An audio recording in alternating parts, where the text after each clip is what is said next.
من يهده الله فلا مضل له ومن يضلله فلا هادي له ونشهد أن لا إله إلا الله وحده لا شريك له ونشهد أن محمدا عبده ورسوله أما بعد. கண்ணியத்திற்குரிய அல்லாஹ்வின் நல்லடியார்களே, சகோதரர்களே, தாய்மார்களே, சகோதரிகளே, சங்கைக்குரிய ரமலான் மாதத்தினுடைய 16வது நோன்பையும் 17வது நாளினுடைய தராவி தொழுகையும் தொழுது விட்டு நாம் அமர்ந்திருக்கின்றோம். எல்லாம் வல்ல இறைவன் நாம் தொழுத நம்முடைய தொழுகைகளையும் நாம் வைத்த நம்முடைய நோன்புகளையும் இந்த நோன்பினுடைய காலங்களில் நாம் கேட்ட நம்முடைய எல்லா துஆக்களையும் எல்லாம் வல்ல இறைவன் பரிபூர்ணமாக அங்கீகரித்துக் கொள்வானாக. ஆமீன். கண்ணியத்திற்குரிய அல்லாஹ்வின் நல்லடியார்களே, சகோதரர்களே, இஸ்லாமிய வரலாற்றில் மிக முக்கியமாக இடம்பெறக்கூடிய ஒரு போர் என்று சொன்னால் அது பத்ருனுடைய போர் என்பதாக வரலாற்று நமக்கு சொல்லி காண்பிக்கின்றது.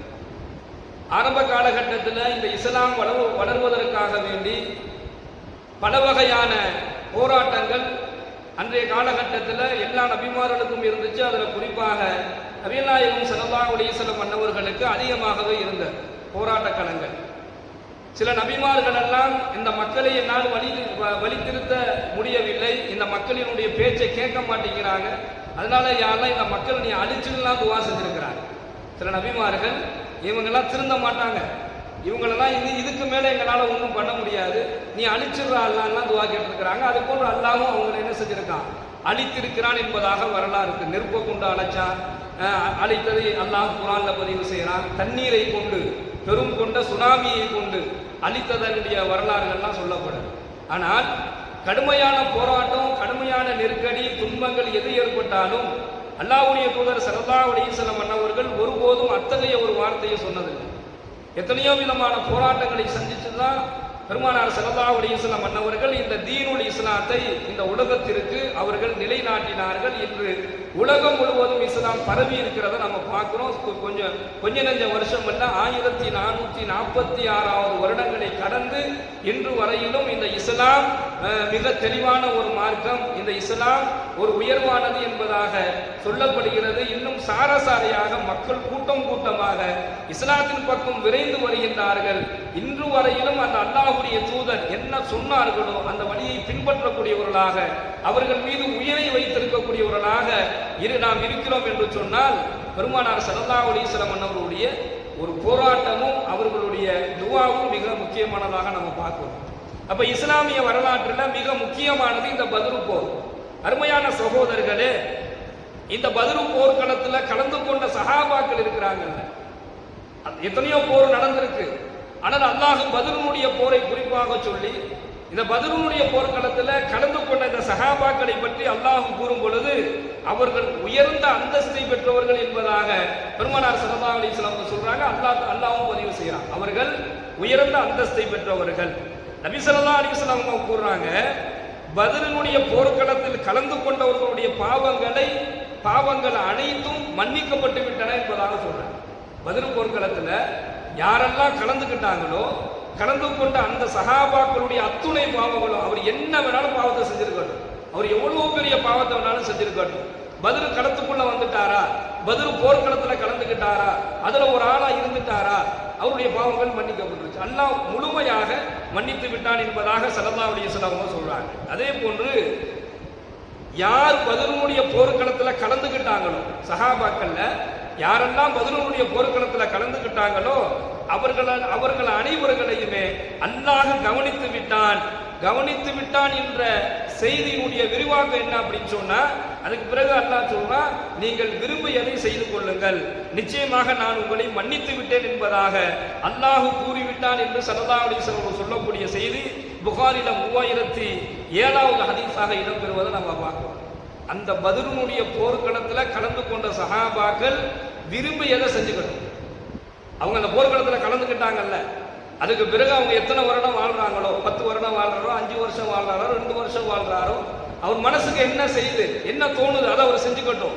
இது சொர்க்கத்தினுடைய நிலைமை சகோதரர்களே. சொர்க்கவாதிகளை கொண்டு போய் விடப்படும்.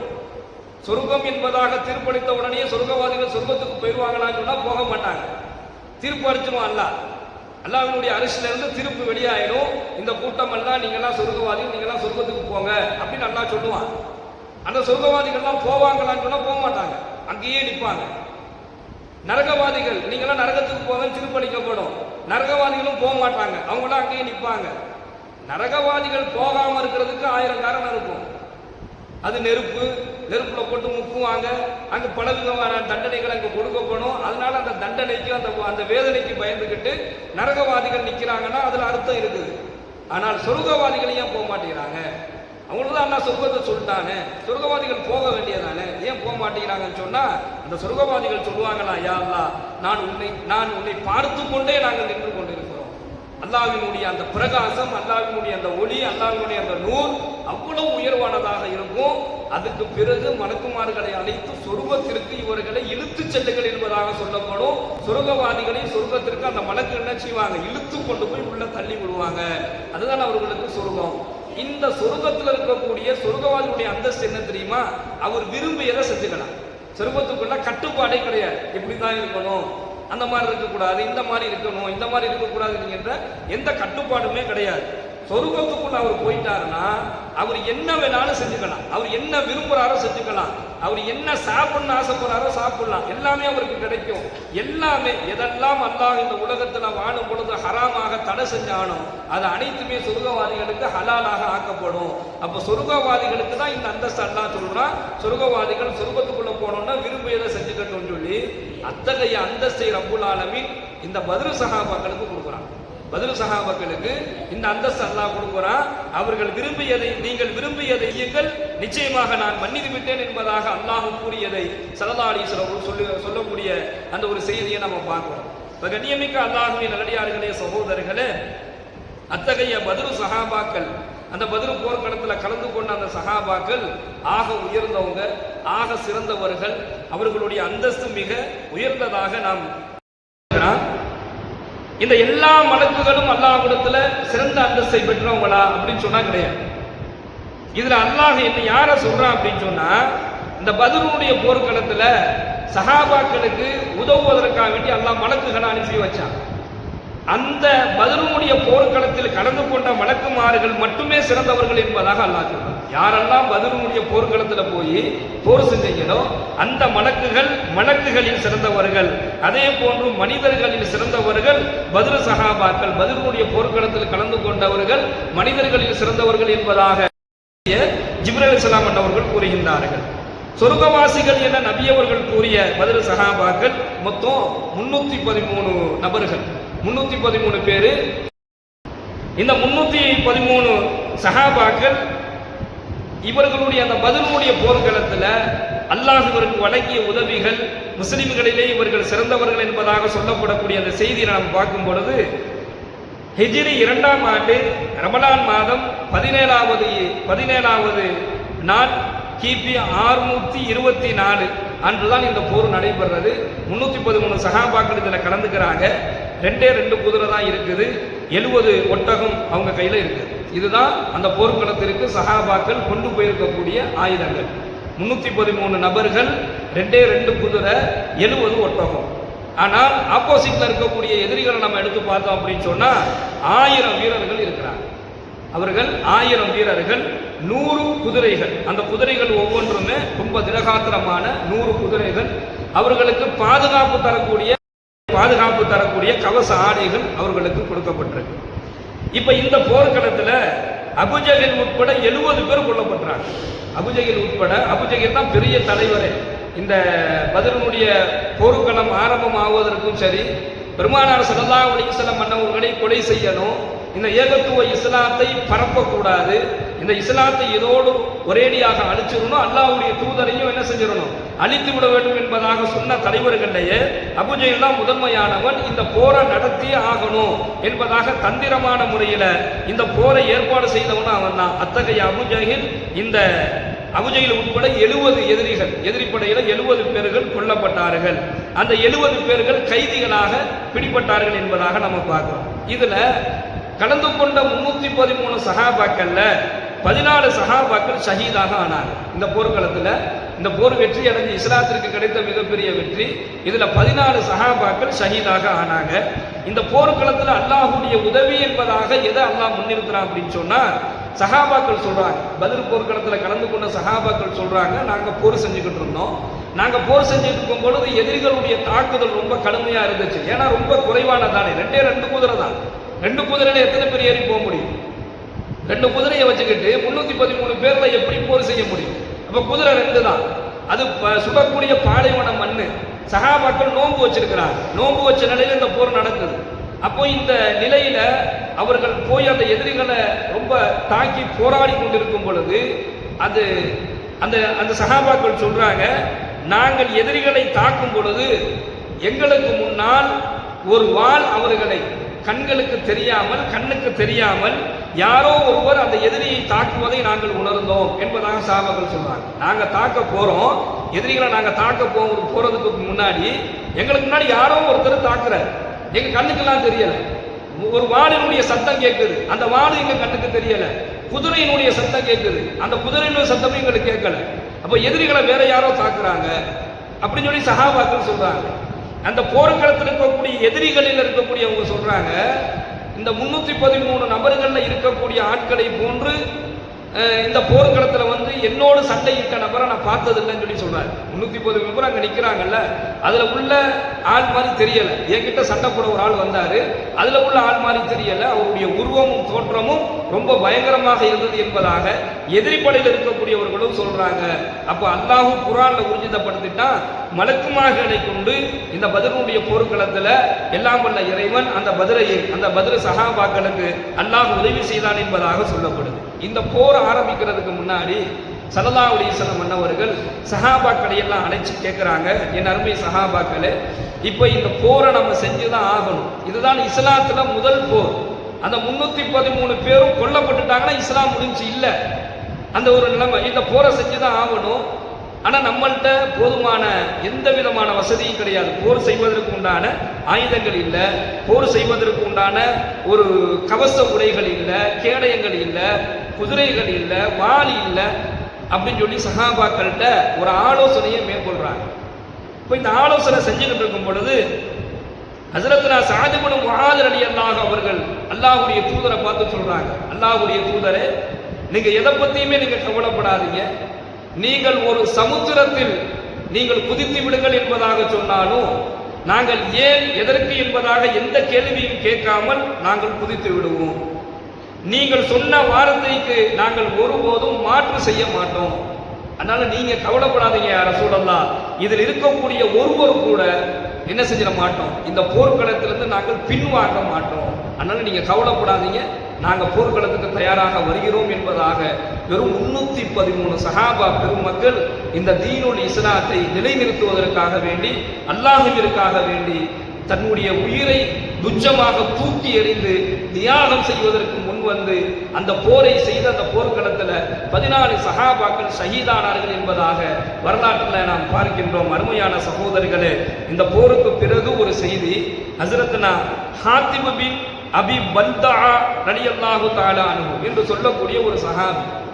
இவர் ஸல்லல்லாஹு அலைஹி வஸல்லம் அன்னவர்கள் மக்காவிலிருந்து மதீனாவுக்கு ஹிஜ்ரத் பயணம் மேற்கொள்ளும் பொழுது நிறைய பேர் கிளம்பி போனாங்க. அதுல சில சஹாபாக்கள்லாம் அவங்களுடைய குடும்பங்களை அங்கங்க விட்டுட்டு தான் போனாங்க. யாரும் குடும்பத்தெல்லாம் இழுத்துட்டு போகல. ஹிஜ்ரத்தினுடைய பயணங்கிறது சாதாரண பயணம் இல்லை. சொந்த ஊர்ல இருந்து இன்னொரு ஊருக்கு போகணும், அவ்வளவுதான். ஸல்லல்லாஹு அலைஹி வஸல்லம் அவங்க போனாங்க, அவங்க பின்னாடி அப்ப எல்லா சஹாபாக்கள் கிளம்பி போக ஆரம்பிச்சுட்டாங்க. இதுல போன பல சஹாபாக்களுக்கு ஒரு தைரியம் என்ன அப்படின்னு சொன்னா, அவங்க சொந்தக்காரங்க இருக்கிறாங்க. மனைவி குழந்தைகளை விட்டுட்டு ஒரு சஹாபி போயிடறாருன்னா அவருடைய சொந்த பந்தங்கள் அங்க இருக்கும். அவருக்கு ஒரு மன தைரியம் இருந்துச்சு, இவங்க யாராவது பார்த்துக்குவாங்கன்னு. இதெல்லாம் தாண்டி அல்லாஹ்வுக்காண்டி அவங்க போயிட்டாங்க. அதை பத்தி அவங்க யோசிக்கல. இதுல இந்த ஹாலித் இப்னு அபி பல்தா என்று சொல்லக்கூடிய இந்த சஹாபியும் தன்னுடைய மனைவி தன்னுடைய பிள்ளைகளை விட்டுட்டு இவரும் என்ன செஞ்சிட்டாரு, ஹிஜ்ரத் பயணத்திலே பெருமானார் ஸல்லல்லாஹு அலைஹி வஸல்லம் அன்னவர்களோடு இவரும் மதீனாவுக்கு போயிட்டாரு. இப்போ இந்த பத்ருடைய போர்க்களத்தில் இவர் கலந்துக்கிறார். பத்ருடைய போர்க்களத்தில் இவரும் ஒரு வீரராக கலந்துக்கிறார். இந்த பத்ருடைய போர்க்களத்துக்கு பின்னாடி மக்காவை நோக்கி ஸல்லல்லாஹு அலைஹி வஸல்லம் அன்னவர்கள் படையெடுக்க வேண்டும் என்பதாக ஒரு ஆலோசனை மேற்கொள்றாங்க. ஒரு ஆலோசனை பேசப்பட்டு வருது. இவர் என்ன செஞ்சிடறாரு அப்படின்னு சொன்னா, மக்காவில் இருக்கக்கூடிய எதிரிகளுக்கு ஒரு பெண்மணி கையில ஒரு கடிதத்தை எழுதி கொடுத்து அனுப்புறார். இதை போய் மக்காவுக்கு கொடுத்துரு, முகம்மது மீண்டும் மக்காவின் மீது என்ன செய்யறாரு, உங்கள் மீது படையெடுத்து வரப்போறாரு என்கின்ற ஒரு செய்தியை எழுதி ஒரு பெண்ணுடைய கையில கொடுத்து அனுப்பி வச்சிடுறார். இதை அல்லாஹ் தன்னுடைய இறைவசனத்தின் வாயிலாக, வஹீயின் வாயிலாக பெருமானார் ஸல்லல்லாஹு அலைஹி வஸல்லம் அவருக்கு அல்லாஹ் தெரியப்படுத்துறான். வஹீயின் மூலமாக அல்லாஹ்வுடைய தூதருக்கு இந்த செய்தி தெரிஞ்சிருச்சு. இந்த மாதிரி நீங்க அங்க போகக்கூடிய செய்தியை இங்க இருந்து ஒரு ஆள் அனுப்பி வச்சுட்டாரு அப்படிங்கிற செய்தி வஹீயின் மூலமாக தெரியப்படுது. அப்ப இது யாரு என்ன ஏதுன்னு விசாரிக்கும் பொழுது இந்த பத்ருடைய போர்க்களத்தில் கலந்து கொண்ட அபி பல்தா என்று சொல்லக்கூடிய சஹாபியை கொண்டு வந்து நிப்பாட்டிடுறாங்க. யார் கையில கொடுத்தீங்க? இந்த மாதிரி இந்த பெண்ணுடைய கையில கொடுத்தேன். அந்த பெண்ணுடைய அடையாளம் என்ன? இதெல்லாம் கேட்கிறாரு. அந்த அடையாளத்தை சொன்ன பிறகு அலி ரலியல்லாஹு அன்ஹு கூட இன்னொரு சஹாபியை அனுப்பி வச்சு வழியிலேயே போய் அந்த கடிதத்தை பிடிக்கிட்டு வருமாறு ஆளை அனுப்பிச்சு விட்டுறாங்க. இப்போ அபி பல்தா நிற்கிறார். ஹஜ்ரத்னா உமர் ரலியல்லாஹு அன்ஹு அவர்களுக்கு கடுமையான ஒரு கோபம். ஒரு எதிரிகளுக்கு இப்படிப்பட்ட ஒரு தாக்கலை, இப்படிப்பட்ட ஒரு செய்தியை சொல்வதற்கு உனக்கு எப்படி மனசு வந்தது என்பதாக தன்னுடைய வாளையே அவர்கள் உருவினார்கள் என்பதாக நாம் பார்க்கிறோம். அவருடைய கழுத்தை வெட்டிடலாம், இப்படிப்பட்ட ஒரு துரோகி நமக்கு தேவையா என்பதாக கோபம் கொண்டு வாளை உருவி அவரை வெட்டுவதற்கு முன் வந்தாங்க. அப்ப அல்லாஹ்வுடைய தூதர் ஸல்லல்லாஹு அலைஹி வஸல்லம் அன்னவர்கள் சொல்றாங்க, உமரே உனக்கு தெரியாதா? அல்லாஹ் சொன்ன செய்தி உமரே உனக்கு தெரியாதா? அல்லாஹ் என்ன சொல்லியிருக்கிறான்? பத்ருடைய போர்க்களத்தில் கலந்து கொண்டவர்களை பார்த்து அல்லாஹ் என்ன சொல்லியிருக்கிறான்? நீங்கள் விரும்பியதை செய்து கொள்ளுங்கள் அல்லாஹ் சொல்லிட்டான். நீங்க விரும்பியதை செய்து கொள்ளுங்கள், அல்லாஹ் உங்களை மன்னிச்சிருவான். அப்படிப்பட்ட அந்தஸ்து பெற்றவர் அவர். அதனால இவர் மீது நீங்கள் எந்த குற்றமும் பிடிக்க வேணாம் என்பதாக அல்லாஹ்வுடைய தூதர் சொன்ன உடனே ஹஜ்ரத்னா உமர் ரலியல்லாஹு அவர்கள் கண்கள் எல்லாம் கலங்கி அழுது அமர்ந்திருந்தார்கள் என்பதாக நம்ம பார்க்கிறோம். அப்போ இது இத்தகைய சிறப்பு வாய்ந்த அந்த பத்ரு சஹாபாக்களை, அவர்களுடைய சிறப்புகளை, அவர்களுடைய தியாகங்களை நினைவுபடுத்தக்கூடிய ஒரு நாளாகத்தான் அவர்களுடைய செய்திகளை நம்ம இன்னைக்கு பேசுறோம். அருமையான சகோதரர்களே, தாய்மார்களே, சகோதரிகளே, இப்போ நம்ம அறிவிப்பு செஞ்சோம். இப்போ நம்ம ஒரு அறிவிப்பு செஞ்சோம், இன்னைக்கு பத்ரீன்கள் யாசின் ஓதப்படும், கொஞ்ச நேரம் உட்காருங்கன்னு. இல்லை, வெளியில போறவங்க போய்கிட்டு தான் இருக்கிறாங்க. பள்ளிவாசலுக்கு நம்ம தொழுக போறோம். ஃபர்னுடைய தொழுகை முடித்த உடனே எத்தனையோ வகையான மார்க்க சம்பந்தமான உரைகள், பேச்சுகள் நடக்கும் சொல்லி அறிவிப்பு செய்யப்படுது. ஆனா உட்கார்றதுக்கு நமக்கு நேரம் இல்லை. ஒரு 5 நிமிடமோ 10 நிமிடமோ அதிகப்படியான ஒரு நேரத்தை கொடுத்து மார்க்க விஷயங்களை கேட்பதற்கு கூட நாம நம்முடைய நேரத்தை சும்மா குறைந்தபட்சம் ஒரு 5-10 நிமிட நேரத்தை தியாகம் செய்வதற்கு நம்ம தயாரா இல்லை.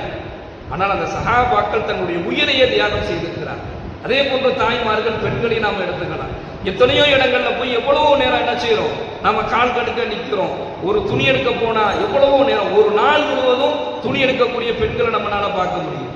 எத்தனையோ சினிமா தியேட்டர் வாசல்கள்ல காத்து கொண்டிருக்கக்கூடிய சகோதர சகோதரிகளை நம்மளால பார்க்க முடியுது. ஆனால் மார்க்க விஷயத்திற்கு கூட நேரம் கொடுப்பதற்கு நாம தயாராக இல்லை. இதுதான் நம்மதியாகும். ஆனால் அந்த சஹாபா பெருமக்கள் வீட்டை விட்டு, குழந்தைகளை விட்டு, மனைவியை விட்டு, சொந்தத்தை விட்டு, சொத்து சுகங்களை விட்டு எல்லாத்தையும் தூக்கி எறிஞ்சு மக்காவில் இருந்து மதினாவுக்கு வந்து, மதினாவில் இருந்து கொஞ்சோண்டு பேர் தான், 1000 பேரை எதிர்த்து நீ போராடணும், அது நோன்பு வச்ச நிலையில நீ போராடணும்னு சொல்லும் பொழுது எந்த விதமான தயக்கமும் இல்லாமல் அல்லாஹ்வுடைய தூதரே, அல்லாஹ்விற்காக உங்க பின்னாடி நாங்க நிற்கிறோம் சொல்லி தங்களுடைய உயிரையும் தியாகம் செய்த 14 சஹாபாக்கள், அவர்களோடு சேர்ந்த மீதமுள்ள சஹாபாக்களுடைய அந்தஸ்தை அல்லாஹ் மிக உயர்வாக உயர்த்தி காமிச்சிட்டான்.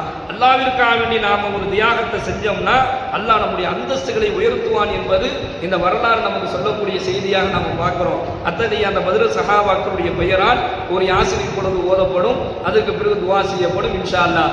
அந்த பத்ரையினுடைய பரக்கத்தை கொண்டு ரப்புல் ஆலமீன் நம்முடைய வாழ்க்கையில நமக்கு ஈமானையும், ஈமானில் அல்லாஹ் உறுதியை வழங்குவானாக, இறையச்சத்தை அல்லாஹ் வழங்கி அருள் புரிவானாக. அல்ஹம்துலில்லாஹி ரப்பில் ஆலமீன். அஸ்ஸலாமு அலைக்கும் வரஹ்மத்துல்லாஹி வபரகாத்துஹு.